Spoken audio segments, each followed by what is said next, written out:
O alcalde de Lugo, o socialista López Orozco, lle ofreceu traballo no seu despacho a unha persoa. Hai unha conversa gravada que hoxe se fixo público na que podemos comprobar como o alcalde de Lugo utiliza o seu posto para prevaricar en connivencia coas empresas que prestan o seu servizo no Concello de Lugo.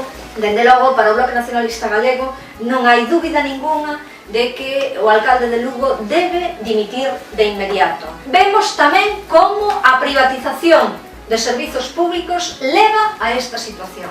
É necesario de inmediato modificar as leis para que as administracións públicas poidan contratar e poidan prestar directamente os servizos aos cidadáns e para que se poidan crear empresas públicas.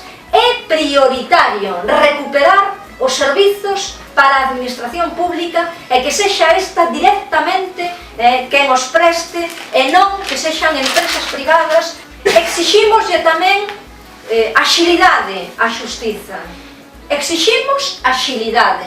Non pode ser que día sí e día tamén a cidade de Lugo este na boca de todo o mundo. E desde Lugo exiximoslle ao Partido Socialista que se o alcalde non dimite de inmediato, que actúe con contundencia e coa parte da alcaldía. O que non vamos facer é meter a outro partido corrupto a dirixir o Concello de Lugo. Evidentemente o que faría falta neste momento é unha absoluta rexeneración democrática nas cidades que están afectadas por esta situación. O normal sería incluso suspender os gobernos e que houvese eleccións anticipadas para resolver o que temos a día de hoxe. Os partidos implicados, Partido Popular e Partido Socialista, deben adoptar medidas contundentes e apartar as persoas que están implicadas na operación Pokémon dos seus cargos públicos e debe facelo de inmediato.